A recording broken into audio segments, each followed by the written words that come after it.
ಎಲ್ಲ ನಿಮ್ಮ ಹಳ್ಳಿ ಮಧು ಯೂಟ್ಯೂಬ್ ಚಾನಲ್ ನೋಡ್ತಾರೆ ಎಲ್ಲ ನಮ್ಮ ಕರ್ನಾಟಕ ಜನತೆಗೆ ತಿಂದಗಾಲ್ ಮಧುಕುಮಾರ್ ಸುಭಾಷ್ ಪಾಳೇಕರ್ ಕೃಷಿಕ ಮಾಡುವ ನಮಸ್ಕಾರಗಳು. ಸೊ ಹಿಂದೆ ಹಲವಾರು ವಿಡಿಯೋಗಳಲ್ಲಿ ನಿಮಗೆ ರಾಸಾಯನಿಕ ಬಳಕೆ ಮತ್ತು ಕೊಟ್ಟಿಗೆ ಗೊಬ್ಬರಗಳ ಬಳಕೆ ಯಾವುದೇ ಉಳುಮೆ ಇಲ್ಲದೆ ತೋಟವನ್ನು ಮಾಡ್ಬೋದು ಅನ್ನೋದನ್ನ ತುಂಬ ವಿಡಿಯೋಗಳಲ್ಲಿ ನಾನು ಹೇಳ್ತಾ ಬರ್ತಾಯಿದ್ದೀನಿ. ಹಿಂದೆ ತುಂಬ ವಿಡಿಯೋಗಳಲ್ಲಿ ನಿಮಗೆ ಹೇಳಿದ್ದೀನಿ. ಇವತ್ತಿನ ವಿಷಯ ಏನಂದರೆ, ಹಿಂದೆ ಹೇಳ್ದಂಗೆ ಅದೇ ರೀತಿ ನಾನು ಪಾಲಿಸ್ತಾ ಇದ್ದೀನಿ. ಮತ್ತು ಇಲ್ಲಿ ನೋಡ್ತಾ ಇರ್ಬೋದು, ಈಗೆಲ್ಲ ಹೊಸ್ದಾಗಿ ನಾನು ಮಾಡಿರೋಂಥ ಇದು ರೋಡು. ಒಂದು ಆ ಕಡೆನೂ ಕೂಡ ಒಂದು ಏರ್ಮುಡಿ ಇದೆ, ಮತ್ತು ದ್ವಿದಳ ಧಾನ್ಯಗಳು, ಮತ್ತು ಈ ಕಡೆನೂ ಕೂಡ ಏರ್ಮುಡಿ ಇದೆ, ದ್ವಿದಳ ಧಾನ್ಯಗಳಿದೆ. ಏರ್ಮುಡಿಗಳು ಅಂದರೆ ಬೆಡ್ಡು, ಅಂದರೆ ಈಗ ಶುಂಠಿಗೆಲ್ಲ ಬೆಡ್ ಮಾಡ್ತಾರಲ್ಲ ಆ ಥರ ಮಾಡಿಸಿದ್ದೀನಿ. ಮಾಡಿಸಿ ಈಗ ಅದ್ರ ಮೇಲ್ಗಡೆ ಏನು ಬರುತ್ತೆ, ಕೋಕೋ ಮತ್ತು ಕಾಳುಮೆಣಸು ಗಿಡಗಳನ್ನ ಮೇಲ್ಗಡೆ ಮುಂದಿನ ದಿನಗಳಲ್ಲಿ ಅಪ್ಲೈ ಮಾಡ್ತೀನಿ. ಸೊ ಅಲ್ಲಿಂದ ಬಿದ್ದಂಥ ನೀರು ಈ ಇಕ್ಲು ಒಂದು ಡೈರೆಕ್ಟು ಇಕ್ಲುಗಳು ಕೊಡಿಸಿದ್ದೀನಿ. ಎರಡರ ಮಧ್ಯದಲ್ಲಿ ನಾನು ರೋಡಿನ ಆ ಕಡೆ ಈ ಕಡೆ ಒಂದೊಂದು ಇಕ್ಲುಗಳಿದೆ. ಸೊ ಈ ರೀತಿ ಮಾಡ್ಕೊಬಂದಿದ್ದೀನಿ. ಸೊ ಇದೇನಕ್ಕೆ ಉಪಯೋಗ ಅಂದರೆ, ನಿಮ್ಮ ಕಾಳುಮೆಣಸಿಗೆ ಆಗ್ಬೋದು, ಕೋಕೋ ಬೇರೆ ಗಿಡಗಳಿಗೆ ಆಗ್ಬೋದು, ಯಾವುದೇ ರೀತಿ ನೀರು ಅತಿಯಾದ ನೀರು ಆ ಗಿಡದ ಹತ್ರ ಹೋಗ್ದಂಗೆ, ಫಂಗಸ್ಗಳು ಬರ್ದಂಗೆ ಮೇಂಟೆನೆನ್ಸ್ ಮಾಡೋವಂಥ ಒಂದು ಪ್ರಕ್ರಿಯೆಗೆ ನಾನು ಇದನ್ನು ಏರ್ಮುಡಿ ಮಾಡಿರೋವಂಥದ್ದು. ನೋಡ್ಬೋದು, ಈ ಮರಗಳು ನೋಡ್ತಾ ಇದ್ದೀರ ನೀವು, ಅಡಿಕೆ ಮರಗಳ ಎಲ್ಲ ನಮ್ಮದು. ಈ ಮರಗಳಿಗೆ ಯಾವುದೇ ರಾಸಾಯನಿಕ ಬಳಕೆ ಮತ್ತು ಕೊಟ್ಟಿಗೆ ಗೊಬ್ಬರದ ಬಳಕೆಗಳಿಲ್ಲ. ಇಲ್ಲೇ ಸೃಷ್ಟಿ ಮಾಡಿರುವಂಥ ಏಕದಳದಲ್ಲಿ ದ್ವಿದಳ ಅನ್ನೋ ಕಾನ್ಸೆಪ್ಟಲ್ಲಿ ಇಲ್ಲಿ ನೋಡ್ತಾ ಇರ್ಬೋದು ನೀವು, ದ್ವಿದಳ ಧಾನ್ಯ ಜಾತಿಗಳ ತುಂಬ ಇಲ್ಲಿ ಸೆಣಬು ಇದೆ, ಡಯಾಂಚೆ ಇದೆ, ಉಳ್ಳಿ ಇದೆ, ತಡ್ನಿ ಇದೆ, ಅವರೆ ಇದೆ, ಮತ್ತು ವೆಲ್ವೆಂಟ್ ಇದೆ. ಸೊ ಇಲ್ಲಿ ಮಿಶ್ರ ಬೆಳೆಗಳ ಜೊತೆಯಲ್ಲಿ ಇದು ಬೆಳೀತಾ ಇದೆ. ಎಲ್ಲ ರೀತಿಯ ದ್ವಿದಳ ಧಾನ್ಯಗಳು ಇಲ್ಲಿರೋದ್ರಿಂದ ಸೊ ಅದ್ರ ಜೊತೆಯಲ್ಲಿ ಈ ಅಡಿಕೆ ಮರಗಳು ಬೆಳೀತಿದೆ. ಇದನ್ನು ನಾನು ಪ್ರಾರಂಭಿಕವಾಗಿ ಚಿಕ್ಕ ಮರಗಳಿಂದನೂ ಇದೇ ರೀತಿ ಮಾಡ್ಕೊಬಂದಿರೋದು. ಸೊ ಈ ರೀತಿ ಮಾಡಿಕೊಂಡು ಹೊರಗಡೆಯಿಂದ ಕೊಟ್ಟಿಗೆ ಗೊಬ್ಬರಗಳು ತರದೇ ಒಂದು ನಾಟಿ ಹಸು, ನಮ್ಮ ಮೈಸೂರು ಪ್ರಾಂತ್ಯವಾದ ತಳಿಯಾದ ಹಳ್ಳಿಕಾರ್ ಹಸುವನ್ನು ಸಾಕ್ಕೊಂಡು ನಾನು ಈ ಕೆಲಸನ ಮಾಡ್ಕೊಬರ್ತಾಯಿದ್ದೀನಿ. ಸೊ ಇದು ಯಾಕೆ ಇಷ್ಟೆಲ್ಲ ಹೇಳ್ತಾ ಇದ್ದೀನಿ ಅಂದರೆ, ನೀವೇನು ರಾಸಾಯನಿಕಗಳು ಹಾಕಬೇಕು, ಕೊಟ್ಟಿಗೆ ಗೊಬ್ಬರಗಳು ಹಾಕಬೇಕು, ಉಳುಮೆ ಮಾಡಬೇಕು, ಅದು ಮಾಡಬೇಕು, ಇದು ಮಾಡಬೇಕು ಅಂತ ತೋಟಗಳಿಗೆ ಸುಮ್ಮನೆ ಹಾಳು ಮಾಡ್ತೀರಾ. ಸೊ ಅದೆಲ್ಲ ಮಾಡಬೇಕಾಗಿರೋ ಅವಶ್ಯಕತೆ ಇಲ್ಲ ಇಲ್ಲಿ. ಇದು ಯಾಕೆ ನಾನು ಇಷ್ಟು ಕಡ್ಡಾಯವಾಗಿ ಹೇಳ್ತಾ ಇದ್ದೀನಿ ಅಂದರೆ, ಸೊ ಹಿಂದೆ ನಾನು ಹೇಳಿರೋಂತೆ ನನ್ನ ಹಳೆಯ ತೋಟದಲ್ಲಿ 2 ಗದ್ದೆ ನಾನು ಪ್ರಯೋಗವಾಗಿ ಮಾಡಿರೋದ್ರಿಂದ, ಆ ಪ್ರಯೋಗದಲ್ಲಿ ನಾನು ಸಕ್ಸಸ್ ಆದಮೇಲೆ ಯಾರೇ ಹೇಳಿರ್ಬೋದು, ಸುಭಾಷ್ ಪಾಳೇಕರ್ ಅವರೇ ಹೇಳಿರ್ಬೋದು. ಆದರೆ ನನ್ನ ಭೂಮಿ, ನಮ್ಮ ಪರಂಪರೆ, ನಮ್ಮ ವಾತಾವರಣ, ಅಲ್ಲಿ ನಾವು ಬೆಳೆಯುವಂಥ ಬೆಳೆಗಳಿಗೆ ಅಜಗಜಾಂತರ ವ್ಯತ್ಯಾಸಗಳು ಇದ್ದೇ ಇರುತ್ತೆ. ಸೊ ಆ ವ್ಯತ್ಯಾಸ, ಆ ಭಾವನೆ, ಆ ಸೃಷ್ಟಿಯಲ್ಲಿ ನಡೆಯುವಂಥ ಒಂದು ಚಮತ್ಕಾರಗಳನ್ನ, ನಮ್ಮ ಸ್ಥಳೀಯವಾಗಿ ನಡೆಯುವಂಥ ಚಮತ್ಕಾರಗಳನ್ನ ನಾವು ತಿಳಿದಿರಬೇಕು.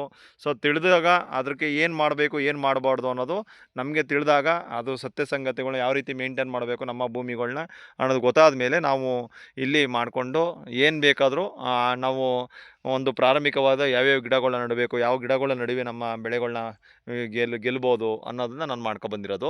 ಸೊ ಇಲ್ಲಿ ನೋಡ್ತಾ ಇರ್ಬೋದು, ಈ ಓಡಾಡುವ 2 ಅಂತರ ಮಧ್ಯದಲ್ಲಿರುವಂಥ ಮರದ ಜಾಗದಲ್ಲಿ ನಾನು ಒಂದು 7.5 ಅಡಿ 8 ಅಡಿ ಜಾಗನ ಬಿಟ್ಬಿಟ್ಟಿದ್ದೀನಿ. ಸೊ ಈ ಆ ಕಡೆನೂ ಕೂಡ ಡಿಸ್ಟರ್ಬ್ ಇಲ್ಲ, ಏನು ಉಳುಮೆ ಇಲ್ಲ, ಈ ಕಡೆನೂ ಕೂಡ ಡಿಸ್ಟರ್ಬ್ ಇಲ್ಲ. ಸೊ ಈ ಎರಡೂ ರೋಡ್ ಮಧ್ಯದಲ್ಲಿ ಒಂದು ಆ ಕಡೆ ಒಂದು ಟ್ರೆಂಚ್ ಇದೆ, ಈ ಕಡೆ ಒಂದು ಟ್ರೆಂಚ್ ಇದೆ. ಸೊ ಇಲ್ಲಿ ನಾನು ಜೀವಾಮೃತವನ್ನು ನನ್ನ ತೋಟದ ಕೆಳಗಡೆ ಉದ್ದದವರೆಗೆ ನಾನು ತೋರಿಸ್ತೀನಿ ನಿಮಗೆ. ಅಲ್ಲಿ ಜೀವಾಮೃತವನ್ನು ಮಾಡುವಂಥ ಘಟಕವನ್ನು ಮಾಡ್ಕೊಂಡಿದ್ದೀನಿ. ಸೊ ಇಲ್ಲಿ ಒಂದು ಮಿನಿ ಟಿಲ್ಲರ್ ಇಟ್ಕೊಂಡಿದ್ದೀನಿ. ಈ ಟಿಲ್ಲರ್ ಮುಖಾಂತರ ನಾನು ಸಗಣಿ ಮತ್ತು ಗಂಜಲ ಟ್ರಾಲಿಲಿ ಹಾಕ್ಕೊಂಡು ಕೆಳಗಡೆ ತೊಗೊಂಡೋಗ್ತೀನಿ. ಸೊ ಇದು ಪ್ರತಿನಿತ್ಯ 15 ದಿನಕ್ಕೊಮ್ಮೆ ನಾನು ಜೀವಾಮೃತವನ್ನು ಒಂದ್ಸಲ ಮಾಡಿದ್ದು 1 ತಿಂಗಳು ಮೇಂಟೈನ್ ಮಾಡುತ್ತೆ. 1 ತಿಂಗಳಿಗೆ ಒಂದ್ಸಲಿ ನಾನು ನನ್ನ ತೋಟಕ್ಕೆ ಈ ಟಿಲ್ಲರಲ್ಲಿ ನಾನು ಟ್ರಾಲಿ ಮುಖಾಂತರ ಈ ಜಾಗಕ್ಕೆ ಕರ್ಕೊಂಡು ಹೋಗಿ ನಾನು ಮಾಡ್ಕೊಳ್ಳೋದು ಒಂದು ಪ್ರಕ್ರಿಯೆಯನ್ನು ಮಾಡ್ತೀನಿ. ಇನ್ನು ಬಾಕಿ ಟೈಮಲ್ಲಿ ಜೀವಾಮೃತ ಎಲ್ಲನೂ ಇದೇ ಫ್ಲಿಂಕರ್ ಸಿಸ್ಟಮಲ್ಲಿ, ಮೈಕ್ರೋ ಫ್ಲಿಂಕರಲ್ಲಿ ಜೀವಾಮೃತ ಅಲ್ಲಿಂದನೇ ಇಡೀ ತೋಟಕ್ಕೆ ಅಪ್ಲೈ ಆಗುತ್ತೆ. ಸೊ ಈ ಪ್ರಕ್ರಿಯೆಗಳನ್ನ ಮಾಡ್ಕೊಂಬಂದಿದ್ದೀನಿ. ಇಲ್ಲಿ ನೋಡ್ತಾ ಇರ್ಬೋದು, ಇಲ್ಲೆಲ್ಲ ನೀವು ನೋಡ್ತಾ ಇರ್ಬೋದು, ಇನ್ನೊಂದು 2 ತಿಂಗಳು ಹೋದರೆ ಇಲ್ಲಿ ಕಣ್ಣಿಗೆ ಕಾಣೋದಿಲ್ಲ, ಅಷ್ಟು ಸೊಪ್ಪು ಬೆಳೆದಿರುತ್ತೆ. ಸೊ ಇದೆಲ್ಲ ಸೆಣಬು, ಡೇಂಚ, ಉಳ್ಳಿ, ಸುಮಾರು ಒಂದು 14-15 ವೆರೈಟಿ ಕಾಳುಗಳು ಹಾಕಿದೆ, ಎಲ್ಲ ಹುಟ್ಟಿದೆ. ಸೊ ಎಷ್ಟು ಉಳಕ್ಕೆ ಸಾಧ್ಯ ಅಲ್ಲಿ ಏಕದಳದಲ್ಲಿ ದ್ವಿದಳ ಅನ್ನೋ ಸಾಧ್ಯತೆ ಒಂದು ಪ್ರಕ್ರಿಯೆಯನ್ನು ಮಾಡಿಕೊಂಡು ಮಾಡಿದ್ದೀನಿ. ಮತ್ತು ನನ್ನ ಬದದ ಸುತ್ತ ಈ ಗ್ಲಿಸಿಡಿಯಾ, ನೈಟ್ರೋಜನ್ ಫಿಕ್ಸೈಡ್ಸು ಮತ್ತು ಸಾರ್ವಜನಿಕ ಸಿಲಿಕಾನ್ ಗಿಡಗಳು ಏನಿದೆ ಅದೆಲ್ಲ ಹಾಕ್ಕೊಂಡಿದ್ದೀನಿ. ಸುತ್ತ ನನ್ನ ಭೂಮಿಲಿ ನೋಡ್ತಾ ಇರ್ಬೋದು, ಬದದ ಸುತ್ತ ಎಲ್ಲ ಇದೆ. ಸೊ ಇದ್ರ ಜೊತೆಗೆ ವೆಲ್ವೆಂಟು ಎಲ್ಲ ಬೆಳೆಗಳ ಮಿಶ್ರಿತವಾಗಿ ನಾನು ಈ 1 ಎಕರೆ ತೋಟನ ರಾಸಾಯನಿಕ ಮುಕ್ತವಾಗಿ ಮತ್ತು ಹೊರಗಡೆಯಿಂದ ಕೊಟ್ಟಿಗೆ ಗೊಬ್ಬರಗಳಿಗೆ ತಗೊಬರೋಂಥದ್ದು ಅದೆಲ್ಲ ಕಂಪ್ಲೀಟಾಗಿ ಸ್ಟಾಪ್ ಮಾಡಿದ್ದೀನಿ. ಸೊ ಇಲ್ಲಿ ಎಲ್ಲ ಒಂಬಳೆನೂ ಬಿಡ್ತಾಯಿದೆ. ಯಾವುದೇ ರೀತಿ ನೀವು ಏನೂ ಹಾಕಲಿಲ್ಲ ಅಂದರೆ ಬರೋದಿಲ್ಲ ಅನ್ನೋದೆಲ್ಲ ಮೂಢನಂಬಿಕೆನ ತೆಗೆದುಹಾಕಿ ತಲೆಯಿಂದ ಫಸ್ಟು ಅದನ್ನು ಕಿತ್ತೆಸಿಬೇಕು ನೀವು. ಇದು ಕಡ್ಡಾಯವಾಗಿ ಹೇಳ್ತಾ ಇದ್ದೀನಿ. ನಿಮ್ಗೆ ಅಷ್ಟು ಡೌಟ್ ಇದ್ದರೆ ನಮ್ಮ ಗ್ರಾಮದಲ್ಲಿ ಚಂದಗಾಲ ಗ್ರಾಮಕ್ಕೆ ಬಂದು ಭೇಟಿ ಕೊಡ್ಬೋದು. ನಮ್ಮ ಗ್ರಾಮ ಬಂದು ಕ್ಯಾರನಾರ ತಾಲೂಕು, ಮೈಸೂರು ಜಿಲ್ಲೆ, ಹೆಬ್ಬಾಳು ಹೋಬಳಿ, ಚಂದಗಾಲ ಗ್ರಾಮ. ನೀವು ನನ್ನ ಹೆಸರು ಮಧುಕುಮಾರ್ ಅಂತ. ನೀವು ಬಂದು ನಾನು ಮೀಟ್ ಮಾಡ್ಬೋದು. ಮತ್ತು ನನ್ನ ನಂಬರು ಯೂಟ್ಯೂಬಲ್ಲೂ ಸಿಗುತ್ತೆ. ನೀವು ನನಗೆ ಕಾಲ್ ಮಾಡ್ಬೋದು. ಇಲ್ಲಿ ಯಾವುದೇ ರೀತಿ ನೀವು ಪರೀಕ್ಷೆಗಳು ಬೇಕಾದರೂ ನೀವು ಸಹಜವಾಗಿ ಮಾಡ್ಕೋಬೋದು. ನೀವು ಅಷ್ಟು ಡೌಟ್ ಇದ್ದರೆ ಇವರೇನು ಈ ಥರ ಮಾತಾಡ್ತಾ ಇದ್ದಾರಲ್ಲ, ಇವರು ನ್ಯಾಚುರಲಾಗಿ ಕೃಷಿ ಮಾಡ್ತಾ ಇದ್ದಾರೆ ಇವರು ಅನ್ನೋದನ್ನ ನೀವು ಬಂದು ಬೇಕಾದ್ರೆ ಕಂಡುಹಿಡ್ಕೋಬೋದು. ಯಾಕಂದರೆ ನನಗೆ ಅಷ್ಟು ಕಾನ್ಫಿಡೆನ್ಸ್ ಇದೆ. ಒಂದು ಕೊಟ್ಟಿಗೆ ಗೊಬ್ಬರ, ಒಂದು ರಾಸಾಯನಿಕ ಬಳಕೆ ಇಲ್ಲದೆ ಒಂದು ನಾಟಿ ಹಸು ನಿಮ್ಮ ಮನೆಯ ಬಂಗಾರ ಮಾಡೋದರಲ್ಲಿ ಡೌಟ್ ಇಲ್ಲ. ನಿಮ್ಮ ಜೋವಿನಲ್ಲಿ ದುಡ್ಡು ಖರ್ಚಾಗದಂತೆ ನಿಮಗೆ ಅಡಿಕೆ ತೋಟವನ್ನು ಏಳಿಸ್ಬೋದು. ಅದು ನಿಮಗೆ ಸತ್ಯನೂ ಕೂಡ. ಇಲ್ಲಿ ಏನು ಸುಳ್ಳು ಹೇಳಿ ನಾನು ವ್ಯೂಸ್ ಬಂದುಬಿಡ್ಲಿ, ನನಗೆ ಇದು ಬಂದುಬಿಡ್ಲಿ ಅಂತ ಹೇಳ್ತಾ ಇರೋದಲ್ಲ. ನೋಡಿ, ತನ್ನ ಪ್ರಕೃತಿ ಎಷ್ಟು ಕಳೆಯ ವೈವಿಧ್ಯತೆ ಸ್ಟಾರ್ಟ್ ಆಗಬೇಕು. ಇಲ್ಲಿ ನೋಡಿ ಕಾಣ್ತಾ ಇದೆ, ಕಳೆಯ ವೈವಿಧ್ಯತೆ ಯಾವಾಗ ನಿಮ್ಮ ಭೂಮಿಲಿ ಸ್ಟಾರ್ಟ್ ಆಗುತ್ತೋ ಅವತ್ತು ನೀವು ಗೆದ್ರಿ ಅಂತ ಕೃಷಿಲಿ. ಸೊ ಇದು ಸುಮಾರು 4-5 ವರ್ಷದಿಂದ ಈ ಕಳೆ ವೈವಿಧ್ಯತೆನ ನಾನು ಉಳುಮೆ ಮಾಡ್ದೇ, ಯಾವುದೇ ರೀತಿಯ ಡಿಸ್ಟರ್ಬ್ ಮಾಡ್ದೇ ಬಿಟ್ಟಿರೋದ್ರಿಂದ ಈಗ ಈ ಪೈಪ್ಲೈನ್ ಮಾಡ್ಸೋಕ್ಕೋಸ್ಕರ ಇಷ್ಟು ಮಣ್ಣು ನಿಮ್ಗೆ ಕಾಣ್ತಾ ಇದೆ. ಪೈಪ್ಲೈನ್ ಎಲ್ಲ ಮಾಡಿ ಮೈಕ್ರೋಫ್ಲಿಂಕರೆಲ್ಲ ಏರುಮಡಿಗಳು ಮಾಡಿಸಿದ್ಕೆ ಇಷ್ಟು ಮಣ್ಣು ನೀವು ನೋಡೋಕ್ಕೆ ಕಣ್ಣಲ್ಲಿ ಸಾಧ್ಯ ಆಯ್ತಾ ಇರೋದು. ಈ ಒಂದು ರೋಡ್ ಮಾಡಬೇಕಾಯ್ತು, ನಾವು ರೋಡ್ ಮಾಡ್ಕೊಂಡಿದ್ದೀವಿ. ಆ ಕಡೆನೂ ತೋಟ ಇದೆ, ಆ ಕಡೆನೂ ಒಂದು ಜಾಗ ಇದೆ, ಈ ಕಡೆನೂ ಜಾಗ ಇದೆ. ಮಧ್ಯದಲ್ಲಿ ಸೆಂಟ್ರಲ್ ರೋಡ್ ಮಾಡ್ಕೊಂಡಿದ್ದೀವಿ. ಯಾಕಂದರೆ ಇಲ್ಲಿ ನಿಮಗೆ ಯಾರೇ ಬಂದರೂ ನಾನು ಈ ರೋಡಲ್ಲಿ ನೋಡ್ತಾ ಬರಬೇಕು. ಯಾಕಂದರೆ ಈ ಕೃಷಿ ಒಂದು ಇವತ್ತಿನ ಜನ್ರೇಷನ್ ಮಕ್ಕಳುಗಳಿಗೆ ಬರ್ತಾರೋ ಹೊಸ ಕೃಷಿಕರಿಗೆ ಒಂದು ಪಾಠ ಆಗಿರಬೇಕು. ಮತ್ತು ಯಾವುದೇ ರೀತಿಯ ಉಳುಮೆ ಇಲ್ದೇ, ರಾಸಾಯನಿಕ ಬಳಕೆ ಇಲ್ದೇ ಒಂದು ತೋಟ ಎಷ್ಟು ಚೆನ್ನಾಗಿ ಮಾಡಿದ್ದಾರೆ ಅನ್ನೋದು ನೀವು ನೋಡಬೇಕು ಬಂದು ಅನ್ನೋದನ್ನ ನಾನು ಇಲ್ಲಿ ತೋರಿಸ್ತಾ ಹೋಗ್ತಾ ಇದ್ದೀನಿ.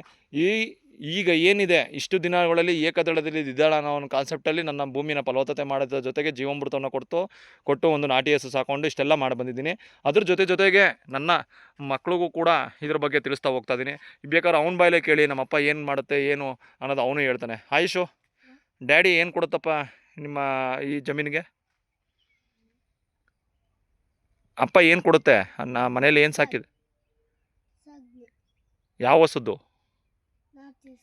ಯಾವ ತಳಿ? ಹಳ್ಳಿಕಾರ್ ಸಾಕಿದ್ವಿ. ಏನು ಮಾಡ್ತೀವಿ ನಾವು? ಹಳ್ಳಿಕಾರ್ ಸಗಣಿಲಿ ಏನು ಮಾಡ್ತೀವಪ್ಪ? ವೆರಿ ಗುಡ್, ಜೀವಾಮೃತ ಮಾಡ್ತೀವಿ. ಎಷ್ಟೆಷ್ಟು KG ಹಾಕ್ತೀವಿ ಅಂತ ಏನಾರು ಗೊತ್ತಿದೆ ನಿನಗೆ? ಗೊತ್ತಿಲ್ವಾ? ಅವನಿಗೆ ಇನ್ನೂ ಚಿಕ್ಕವನು, ಅವನಿಗೀಗ 3.5 ವರ್ಷ, 4 ವರ್ಷದ ಹುಡುಗ ಅವನು.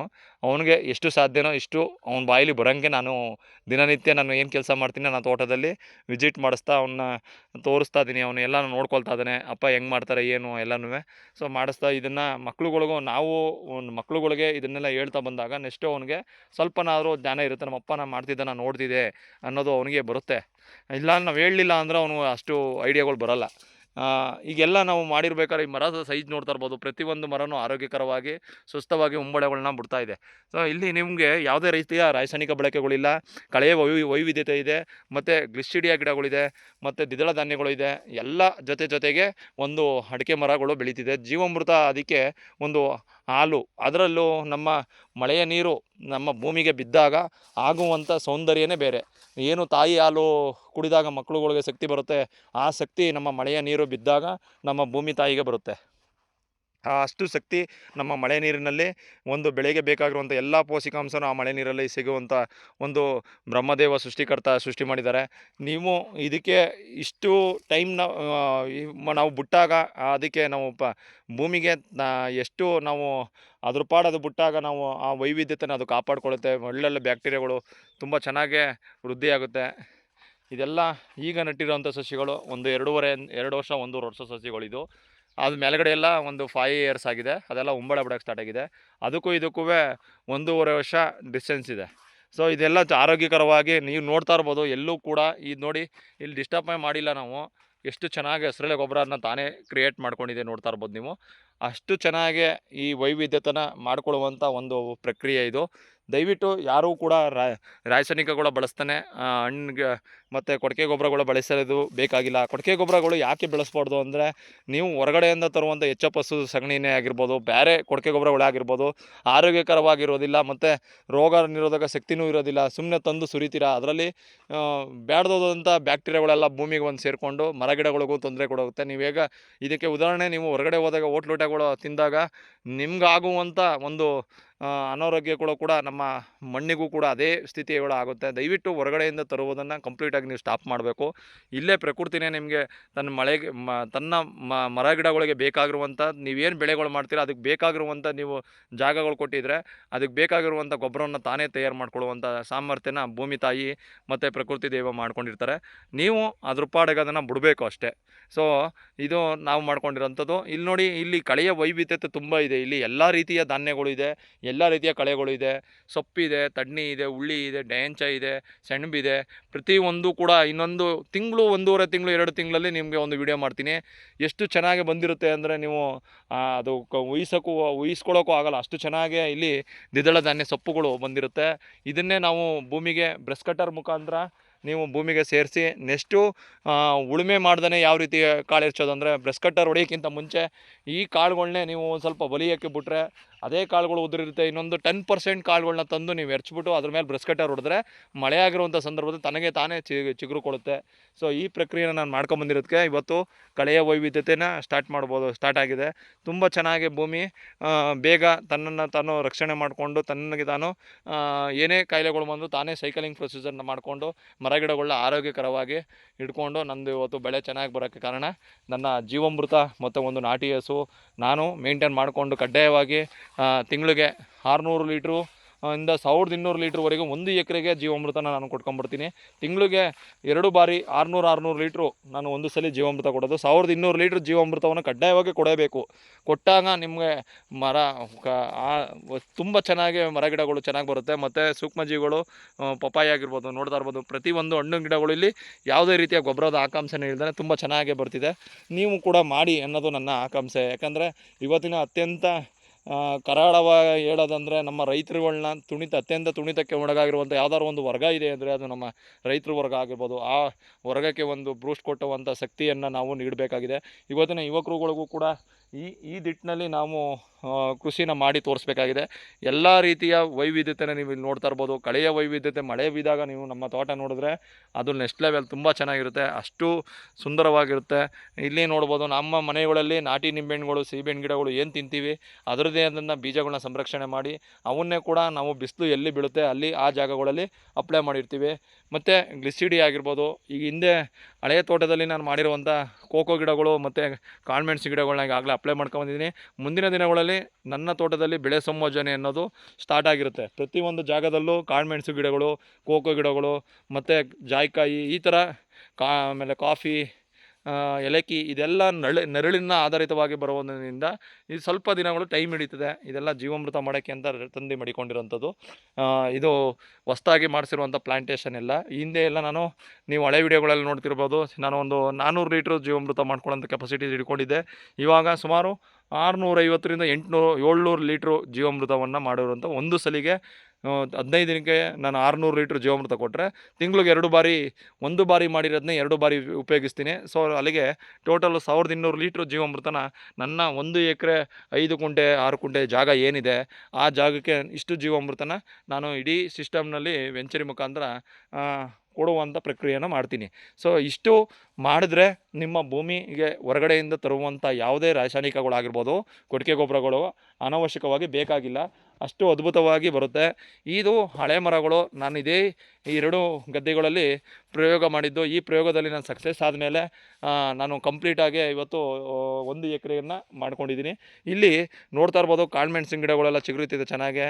ಎಲ್ಲದಕ್ಕೂ ಕಾಳುಮೆಣಸಿನ ಗಿಡಗಳು ನಟ್ಟಿದ್ದೀವಿ ಆಲ್ರೆಡಿ. ಮತ್ತು ಕೋಕೋಗಳ್ನೂ ಅಪ್ಲೈ ಮಾಡಿದ್ದೀವಿ.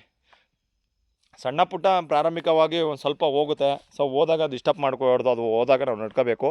ಸೊ ಅದನ್ನು ಈಗ ನಟ್ಟಿರೋದ್ರಿಂದ ನಮ್ಮ ಜಾಗದಲ್ಲಿ ಯಾಕೆ ಬರುತ್ತೆ ಅನ್ನೋದು ಒಂದು ಪ್ರಯೋಗಕರವಾಗಿ ಒಂದು ಬರ್ತಾ ಇದೀವಿ ಇಲ್ಲಿ ಸಕ್ಸಸ್ ಆದರೆ ಕಾಳುಮೆಣಸು ನಾನು ಇಡೀ 1 ಎಕರೆ ತೋಟನ ನಾನು ಇದನ್ನು ಅಪ್ಲೈ ಮಾಡ್ತಾ ಬರ್ತೀನಿ. ಇದಕ್ಕೇನು ಮಾಡಬೇಕು ಅದು ವ್ಯವಸ್ಥೆ ಎಲ್ಲನೂ ಮಾಡಿದ್ದೀನಿ. ಇದನ್ನು ನುರಿತ ಕುಳ್ಳೇಗೌಡರು ತೋಟದಲ್ಲಿ ನಾನು ಇದ್ರ ಬಗ್ಗೆ ಮಾಹಿತಿ ತಗೊಂಡು ಕಾಳುಮೆಣಸು ಮತ್ತು ಕೋಕೋದು ಮಾಡ್ಕೊಂಬಂದಿರೋದು. ಅವರ ಗೈಡೆನ್ಸಲ್ಲಿ ಏನು ಮಾಡಬೇಕು ಅದನ್ನು ಅವ್ರು ಹೇಳ್ದಂಗೆ ನಾನು ಅಪ್ಲೈ ಮಾಡಿದ್ದೀನಿ ಎಲ್ಲ ಪ್ರತಿಯೊಂದು. ಸೊ ಅದೇನಾರು ಸಕ್ಸಸ್ಸು ಅವರು 3 ತಿಂಗಳೊಳಗಡೆ ರಿಸಲ್ಟ್ ಗೊತ್ತಾಗುತ್ತೆ ಅಂತ ಹೇಳಿದ್ದಾರೆ. 3 ತಿಂಗಳೊಳಗಡೆ ಗಿಡ ಹೆಂಗೆ ಚಿಗುರುತ್ತೆ ಏನು ಎಲ್ಲ ಗೊತ್ತಾಗುತ್ತೆ. 3-4 ತಿಂಗಳಾದಮೇಲೆ ನಿಮಗೆ ಅದ್ರದ್ದು ಗಿಡ ಯಾವುದು ನಿಂತಿದೆ ಯಾವುದು ಹೋಗುತ್ತೆ ಅನ್ನೋದು ಗೊತ್ತಾಗುತ್ತೆ ಅಂತ ಹೇಳಿದ್ದಾರೆ. ಸೊ ಅದು ಮುಂದಿನ ದಿನಗಳಲ್ಲಿ ಮಳೆಗಾಲದಲ್ಲಿ ಯಾವ ರೀತಿ ಇಲ್ಲಿ ಸ್ಪಂದಿಸ್ತದೆ ಏನು ಎಲ್ಲನೂ ನೋಡಿಕೊಂಡು ಮುಂದಿನ ದಿನಗಳಲ್ಲಿ ನಾನು ಹೆಚ್ಚಿಸ್ತಾ ಬರ್ತೀನಿ. ಮುಂದಿನ ತೋಟಗಳಿಗೆ ಮೇಲ್ಗಡೆ ನೀವು ನೋಡ್ತಾ ಇರ್ಬೋದು, ಈಗ ಆಲ್ರೆಡಿ ಏರ್ ಮಡಿ ಮಾಡಿರೋಂಥ ತೋಟಗಳನ್ನ ನಾನು ಆಲ್ಮೋಸ್ಟ್ ಹೆಚ್ಚಿಸ್ತಾ ಬರ್ತೀನಿ. ಸೊ ಇದು ನಮ್ಮ ಸುಭಾಷ್ ಪಾಳೇಕರ್ ಕೃಷಿಗೆ ಇರುವಂಥ ತಾಕತ್ತು, ಜೀವಾಮೃತಕ್ಕೆ ಇರುವಂಥ ತಾಕತ್ತು. ಇದಕ್ಕೆ ಮಾಡಬೇಕಾಗಿರೋದು ಇಷ್ಟೇ, ನೀವು ತುಂಬ ಈಸಿಯಾಗಿ ನಿಮಗೆ ಎಕ್ಸ್ಪ್ಲೇನ್ ಮಾಡಿದ್ದೀನಿ. ಪ್ರತಿಯೊಂದು ವೀಡಿಯೋಗಳನ್ನೂ ನೀವು ದಯವಿಟ್ಟು ನೋಡಬೇಕು. ನೋಡಿದ್ರೆ ನಿಮಗೆ ಬೆನಿಫಿಟ್ ಕೂಡ. ನಾನೇನಿಲ್ಲಿ ಸುಳ್ಳು ಹೇಳಿ ಸುಮ್ಮನೆ ದಿಕ್ಕನ್ನು ತಪ್ಪಿಸುವಂಥ ಕೆಲಸ ಮಾಡಬಾರ್ದು. ಯಾಕಂದರೆ ನಾನು ಈಗಾಗಲೇ ಹೇಳಿದೆ, ನಮ್ಮ ರೈತರ ವರ್ಗಕ್ಕೆ ಸರಿಯಾದ ಮಾಹಿತಿಗಳು ಯೂಟ್ಯೂಬ್ ಚಾನಲ್ಗಳಲ್ಲಿ ಕೊಟ್ಟಿದ್ದೇ ಆದರೆ, ಕರೆಕ್ಟಾಗಿ ಒಬ್ಬರು ಗೈಡೆನ್ಸ್ ಮಾಡೋರು ಸಿಕ್ಕಿದೆ ಆದರೆ ಖಂಡಿತ ಅವರು ಕೃಷಿಲಿ ಒಂದೊಂದಾಗಿ ಹಂತವಾಗಿ ಅಳವಡಿಸ್ಕೊಳ್ಳೋಕ್ಕೆ ಒಂದು ಈಜಿ ಆಗುತ್ತೆ. ಈ ಕೆಲಸನ ನಾನು ಕೂಡ ನಿಮ್ಮಂಗೆ ಪ್ರತಿಯೊಬ್ಬರ ಕಡೆ ಯಾರು ಹಿರಿಯರು ಇದ್ದೇ ಇರ್ತಾರೆ. ಅವ್ರನ್ನ ನಾನು ಭೇಟಿ ಮಾಡಿ ಅವ್ರ ತೋಟಗಳನ್ನ ವಿಸಿಟ್ ಮಾಡಿ ಪ್ರತಿಯೊಂದು ವಿಷಯಗಳನ್ನ ಕಲೆಕ್ಟ್ ಮಾಡಿ ಆ ವಿಡಿಯೋ ಅದನ್ನು ನಾವು ಅವ್ರು ಹೇಳ್ದಂಗೆ ನಾನು ಪಾಲಿಸಿ ಅದು ಸಕ್ಸಸ್ ಆದಮೇಲೆ ನಾನು ನಿಮಗೆ ಈ ವಿಡಿಯೋ ಮುಖಾಂತರ ಜನಗಳಿಗೆ ಯೂಟ್ಯೂಬ್ ಮುಖಾಂತರ ನಾನು ನನ್ನ ಚಾನಲಲ್ಲಿ ನಿಮ್ಮ ಹಳ್ಳಿ ಮಧು ಯೂಟ್ಯೂಬ್ ಚಾನಲಲ್ಲಿ ಜನರಿಗೆ ಮಾಹಿತಿ ಕೊಡ್ತಾ ಹೋಗ್ತಾಯಿದ್ದೀನಿ.